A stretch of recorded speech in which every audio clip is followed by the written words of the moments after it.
The night sky over the Arizona desert was clearer than usual, a vast canvas dotted with stars, when the signal interrupted Jake Hargrove's stargazing. His radio telescope, a jury-rigged assembly of college surplus and eBay finds, began to emit a strange, rhythmic series of beeps that didn't match any known satellite or space debris. "Tara, come take a look at this," Jake shouted, not taking his eyes off the readings on his laptop screen. Tara Nguyen, his longtime friend and a fellow exobiologist, rushed over, her steps kicking up small clouds of dust. "What's up?" she asked, leaning over his shoulder to gaze at the data. "I don't know yet, but it's nothing I've seen before. It doesn't match any known patterns. This could be it, Tara. This could actually be it," Jake said, his voice a mix of excitement and disbelief. "Let's not jump to aliens right away. Could be a prank or a glitch. Remember April Fools?" Tara teased, but her eyes were wide with anticipation as she started cross-referencing the signal with known frequencies. As they debated, Jake's phone buzzed. The screen showed an unknown number, and he answered hesitantly. "Hello?" "Is this Jake Hargrove?" a stern voice asked. "Yes, speaking. This is General Cartwright from NORAD. We need you to come to Colorado Springs immediately. It's about the signal you've detected." Jake exchanged a shocked glance with Tara. "How did you? We're tracking all unusual space-related activities, Mr. Hargrove, and your setup just hit the jackpot." Within hours, Jake and Tara were escorted by military personnel to a meeting room deep within Cheyenne Mountain. The walls were lined with screens showing data and live feeds from around the world. They were not alone. A few other civilians were there, looking just as bewildered. General Cartwright entered the room, a folder in his hands. "Thank you all for coming on such short notice. At 3:07 this morning, our systems detected an anomalous signal similar to what Mr. Hargrove's equipment picked up. This is not a drill, nor is it terrestrial in origin." The room buzzed with nervous energy. A woman in a Navy suit stepped forward, extending her hand to Jake and Tara. "I'm Dr. Lena Joe, head of the SETI program at NASA. We've been analyzing the signal, and it has patterns that suggest an intelligent origin. We believe it's a communication attempt." Jake's heart raced. "Have we replied?" "Not yet. That's why you're here," General Cartwright said. "We need experts in astrobiology, linguistics, cryptography, and every relevant field to help us understand and respond. This is a global effort now." Tara, always the pragmatic one, frowned. "What about public panic? This could cause chaos." Dr. Joe nodded. "We're preparing a statement, but the truth is we can't keep this a secret for long. The world deserves to know." A young man from the corner, who had been silent until now, spoke up. "If this is real, we're talking about the biggest discovery in human history. We're not just scientists today. We're ambassadors for our entire species." The weight of his words hung in the air. Jake felt a surge of responsibility, mixed with an uncontainable excitement. He looked around the room, at the faces of those who would soon be his colleagues in the greatest adventure humanity had ever undertaken. "We need a plan," Jake said decisively. "We need to be smart, careful, and above all, we need to work together. Let's get started." As they gathered around the table, cluttered with laptops and papers, the sense of purpose was palpable. Humanity was about to step into the unknown, and for Jake, there was no turning back. The journey to the alien starship was surreal. Jake and Tara, along with a team of top scientists and military advisors, were shuttled aboard a massive silver vessel that hung in Earth's orbit like a silent guardian. As they approached, the scale of the craft, a technological marvel stretching kilometers in length, left everyone aboard their transport in awe. Inside, the environment was starkly different from the utilitarian military aesthetics they were used to. The corridors were sleek, illuminated by a soft ambient light that seemed to emanate from the walls themselves. The air was tinged with a hint of ozone, and every surface they touched felt slightly warm, adapting to their presence.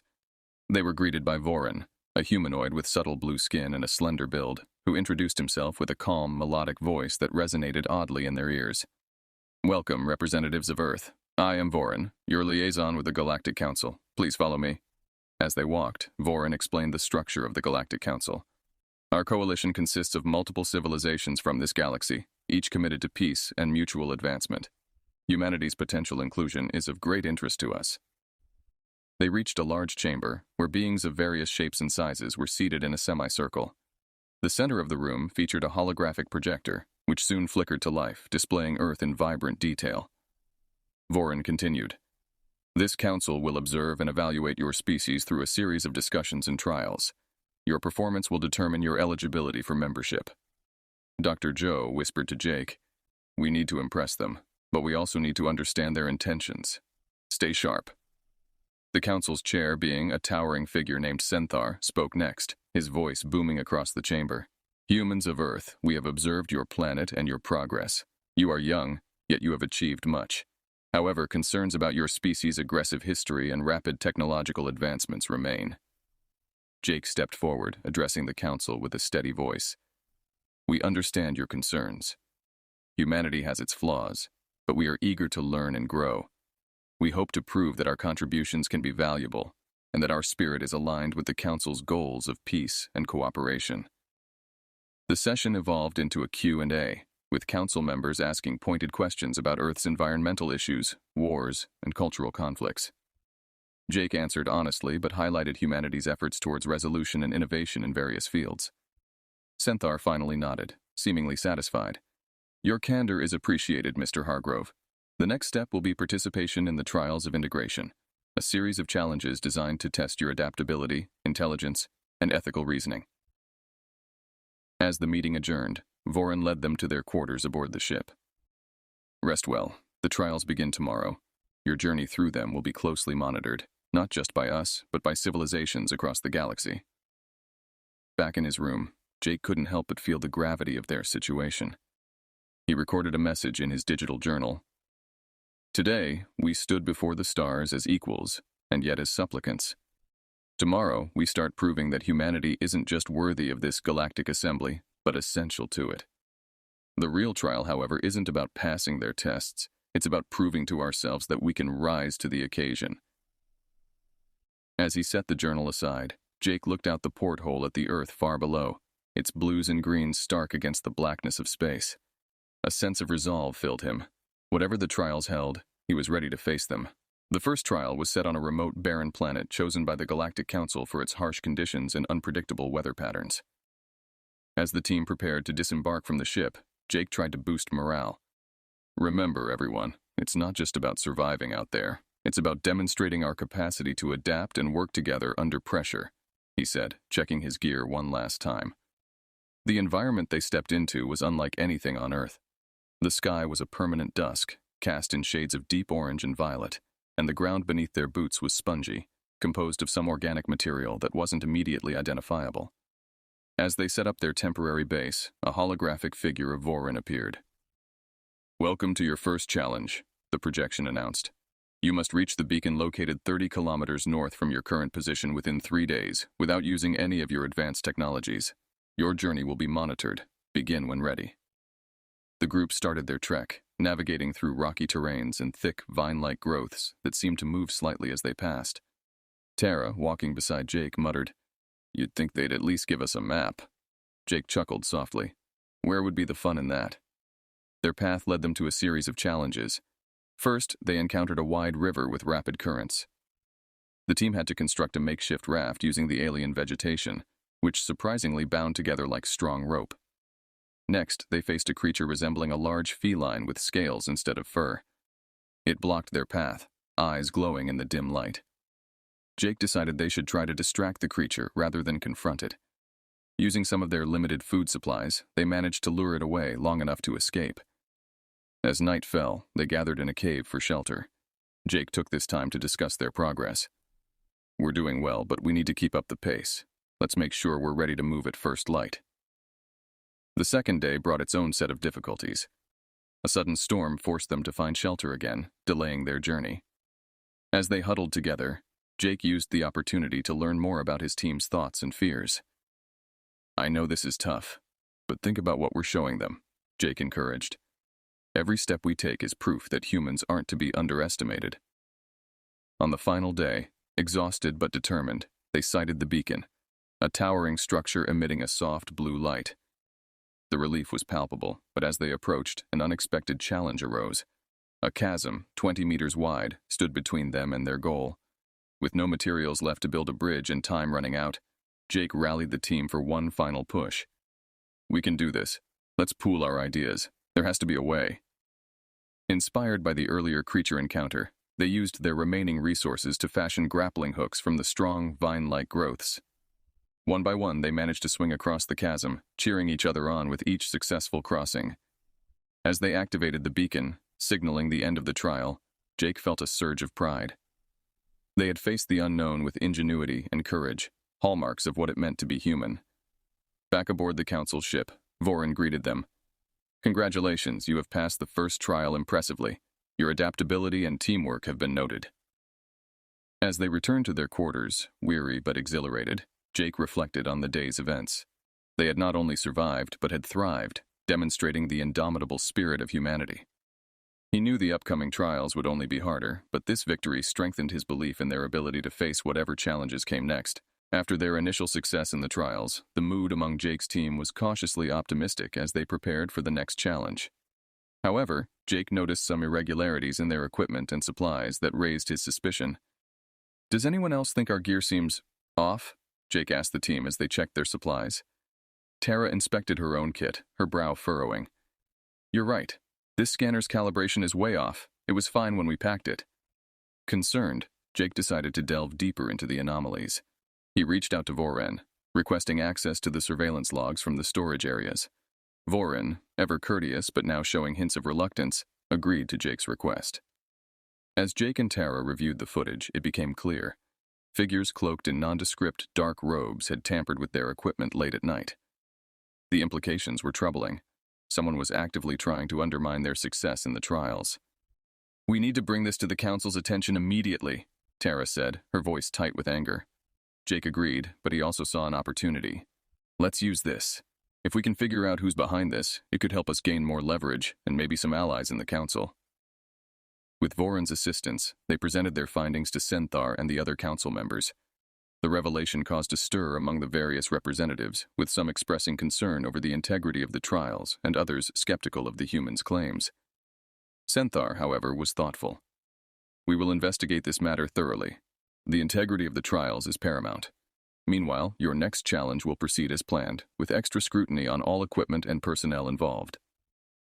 As the investigation unfolded, it became apparent that a fringe group within the Galactic Council, fearful of human unpredictability and potential for violence, was behind the sabotage. Their goal was to see humanity fail, maintaining the status quo within the Council.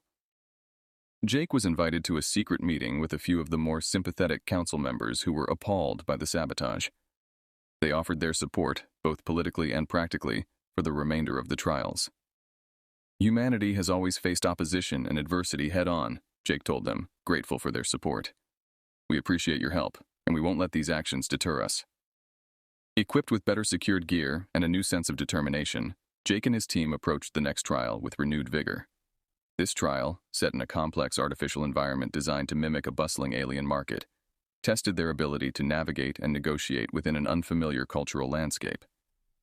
Despite the earlier setback, Jake's team performed admirably, using their human ingenuity and adaptability to overcome the challenges posed by the market scenario. Their success in this trial further improved their standing among the Council, winning over some previously undecided members impressed by their resilience and capability. As they regrouped at the end of the day, Jake addressed his team. "Today was more than just passing another test. It was about showing that we're not just participants in these trials, we're contenders." The sabotage incident, rather than breaking their spirit, had galvanized them, binding them closer together. They now understood the stakes were higher than ever, and they were ready to face whatever came next with unity and resolve. The fifth trial, dubbed the Gauntlet, was designed to be the most demanding yet. It was set in an abandoned city on a deserted planet, once a thriving hub in the Galactic Council, but now left to decay as a testing ground for the trials. The challenge was to navigate through the city, retrieve a series of artifacts hidden within, and return them to the starting point, all within a tight time frame. As Jake and his team landed on the planet, the desolation was palpable. Buildings loomed like skeletal remains, and the wind howled through the empty streets, creating an eerie symphony of whispers and moans. The city was not only a physical labyrinth, but was also rumored to be filled with automated defense systems left behind by its former inhabitants. "Keep your eyes open, everyone. We're not just dealing with an urban jungle here. There could be anything lurking around these corners," Jake instructed, leading the group into the heart of the city. The team split into pairs to cover more ground. Jake paired up with Tara, and as they navigated the decrepit cityscape, they encountered their first obstacle, a network of laser tripwires crisscrossing a narrow alley. Using a mirror they had brought along, Jake and Tara managed to reflect the laser beams back to their sensors, temporarily disabling the system so they could pass. Each challenge they faced tested their problem-solving skills and their ability to work under pressure. As they progressed deeper into the city, the true nature of the gauntlet revealed itself. Hostile drones, remnants of the city's old security system, suddenly descended on them. The team had to use their surroundings to their advantage, ducking into buildings and using debris as cover as they devised a plan to disable the drones. Utilizing a combination of electronic jammers and quick thinking, they managed to take down the drones temporarily, but it was clear that the city was far from harmless. The constant threat kept them on edge, pushing their limits. The final challenge was the most harrowing. As they approached the location of the last artifact, the ground beneath them trembled, and they realized the city was rigged to simulate an earthquake. Buildings began to crumble around them, and the streets cracked open, revealing fiery chasms. "Stay together, move towards that open plaza," Jake shouted over the roar of collapsing structures. The team sprinted towards the safety of a less densely built-up area, helping each other over obstacles and avoiding falling debris. Once in the open, they quickly located the final artifact, but as they did, a massive drone, larger than the others and heavily armored, appeared. It was the final guardian of the gauntlet, programmed to protect the artifacts at all costs. Drawing on everything they had learned so far, the team coordinated their efforts. While some distracted the drone, others rigged a trap using cables and the remains of a fallen building. With a well-timed pull, they managed to topple a facade onto the drone, effectively incapacitating it. Breathing heavily but exhilarated, the team gathered the last artifact and made their way back to the extraction point, just as the trial time expired. They had succeeded, battered but unbeaten. Back on the ship, as they nursed bruises and recounted close calls, Jake felt a profound sense of pride. "We did more than survive today. We thrived. This wasn't just about physical strength or speed. It was about human spirit and our refusal to give up, even when faced with the impossible." As they rested and prepared for the next challenges, the respect and camaraderie among the team deepened. They knew the trials were far from over, but today they had overcome extraordinary odds, proving to themselves and the watching galaxy that humanity was indeed a force to be reckoned with. After successfully navigating the perilous challenges of the Gauntlet, Jake and his team were tasked with their next trial, arguably their most critical yet, showcasing humanity's culture, achievements, and capacity for peace to the Galactic Council. This trial, unlike the previous ones, required them to highlight not how they could survive, but how they could enrich the galactic community. Back on Earth, preparations were in full swing. Jake worked closely with leaders from various fields, science, art, technology, cuisine, and more, to create a presentation that would capture the essence of human diversity and innovation. The event was set at the United Nations headquarters in New York, transformed for the occasion into a vibrant exhibition space. As the delegates from the Galactic Council arrived, escorted by Jake and other dignitaries, they were greeted with a spectacle of humanity's ingenuity. The first exhibit was a live performance by a renowned orchestra, playing compositions that melded classical Earth music with alien musical concepts previously shared by the Council's cultures. Voren, always by Jake's side as an observer, noted, "This is an intriguing fusion. Music, it seems, is a universal language." "Yes," Jake agreed. "It's one of the ways we express our deepest emotions and stories." The tour continued with displays of technological advancements, including sustainable energy solutions that had helped Earth reduce its carbon footprint, and medical innovations that had increased human lifespans and quality of life. Jake was proud to present a prototype of an interstellar engine that had been developed based on preliminary data shared by the Council. A culinary station offered tastes of Earth's diverse cuisines, with adaptations to accommodate the varied dietary needs and preferences of the alien delegates. Chefs from around the world prepared dishes live, turning the meal into a dynamic show of skill and creativity. Perhaps the most captivating display was the art gallery, featuring works from artists across the globe, alongside interactive virtual reality setups that allowed visitors to experience human history and culture as if they were walking through it. As the event drew to a close, Jake took the stage to address the assembly. "Today, we've shown you a glimpse of what makes us human. Our creativity, our drive to better ourselves, and our respect for diversity are what we bring to the table. We believe that these qualities can contribute positively to the Galactic Council. The reaction from the council members varied widely. Some were visibly moved by the displays, others curious and engaged with questions, probing the sustainability and scalability of the technologies and social structures they had seen. Senthar, who had been quietly observing all day, approached Jake afterwards. "Your world is vibrant and full of potential, Mr. Hargrove. This showcase has provided us with much to consider about humanity's place among us." As the delegates departed, Jake felt a mixture of relief and anticipation. They had achieved what they set out to do: impress and engage the council. But the decision about humanity's inclusion still loomed. Back at the UN, as the exhibits were being dismantled, Tara came up beside him, looking out at the now empty hall. "No matter what happens, we've already won, Jake. We've shown not just the galaxy but ourselves what we're capable of." Jake nodded, feeling the weight of their journey. "Now we wait. But whatever the decision, we'll face it together, as one humanity." In the aftermath of the showcase, the atmosphere among the human delegation was one of tense anticipation. Jake spent the following days in consultations and informal meetings with various members of the Galactic Council, each conversation deepening his understanding of the complex political and cultural tapestry of the galaxy. Finally, the day of the verdict arrived. The council convened in their grand chamber aboard their flagship, orbiting Earth. The room was filled with representatives from countless civilizations, each with their own unique form of communication and expression, creating a cacophony of galactic discourse. Jake, Tara, and the rest of the team were seated together, their futures, as well as that of their entire species, hanging in the balance. Senthar presided over the session, his voice bringing order to the chaos. "Ladies, gentlemen, and beings of the Council," Senthar began, "we have observed and interacted with humanity extensively. We have witnessed their trials, their culture, their technology, and their spirit. Today, we decide their fate as potential members of our Galactic Council." One by one, representatives from different planets rose to speak. Some expressed concerns about humanity's turbulent history and potential for violence. Others praised human creativity, resilience, and the rapid progress they had observed. A pivotal moment came when a representative from a planet known for its peaceful philosophy and significant influence within the Council spoke up.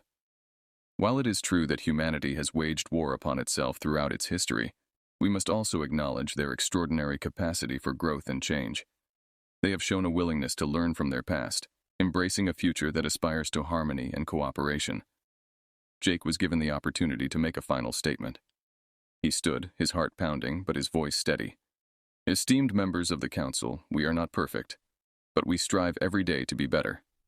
We seek to learn from each of you, to grow and contribute to the galaxy's collective knowledge and well-being.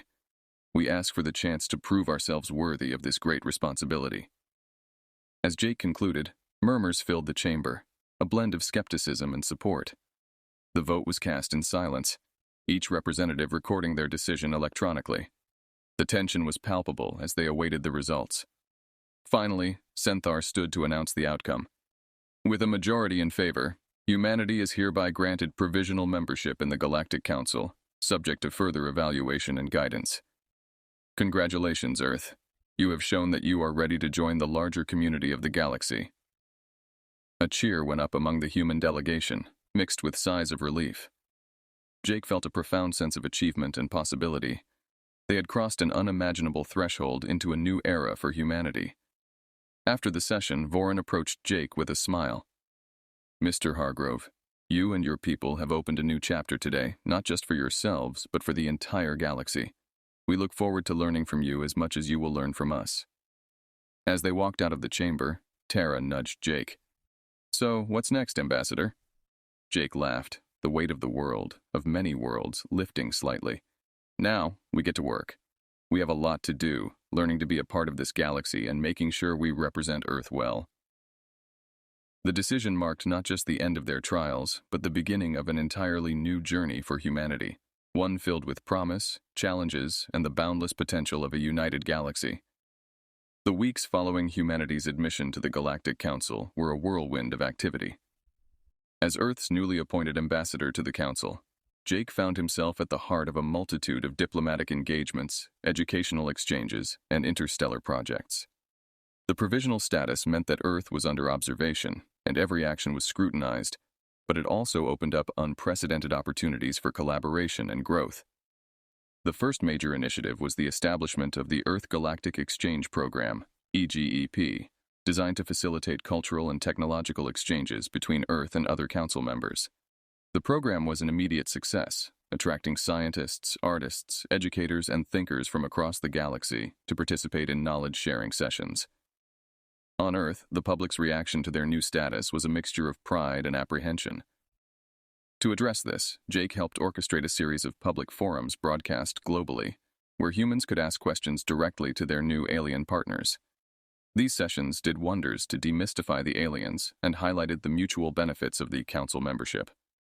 Meanwhile, Tara led a team that collaborated with alien engineers to develop advanced environmental restoration projects. Utilizing alien technologies, they began restoring Earth's most damaged ecosystems at a pace previously thought impossible. The project served as a flagship example of how interstellar cooperation could directly benefit planetary health. One of Jake's most challenging tasks was negotiating a series of trade agreements with other council species. These negotiations tested his diplomatic skills and deepened his understanding of the intricate balance of interests that defined the galactic economy. Each agreement brought Earth closer to the galactic community, weaving humanity into the fabric of shared destiny and responsibility. During a particularly intense negotiation session, Jake was pulled aside by Senthar, who had become a mentor of sorts. "You are doing well, Jake. But remember, the strength of these agreements lies not just in what Earth gains, but in what it contributes. The Council respects those who give as much as they take." Inspired by these words, Jake focused on positioning Earth not just as a beneficiary of galactic benevolence, but as an active contributor to galactic welfare. Earth's fresh perspectives on art, music, and democracy intrigued many, enriching the cultural diversity of the galaxy. As the anniversary of Earth's admission approached, the Council convened to review Earth's provisional status. The meeting was a formality. The contributions and progress Earth had made were evident. Earth was granted full membership, a testament to its successful integration into the galactic community. In his speech at the ceremony, Jake reflected on the journey. "Today marks not the end, but the beginning of our shared journey. We stand ready to face the challenges of the galaxy, not just as survivors, but as creators, thinkers, and dreamers. Let us move forward, together." Back on Earth, as he watched the sunset from the same Arizona desert where he had first detected the alien signal, Jake felt a profound connection to the cosmos. The stars seemed closer now, not just in the sky, but in spirit.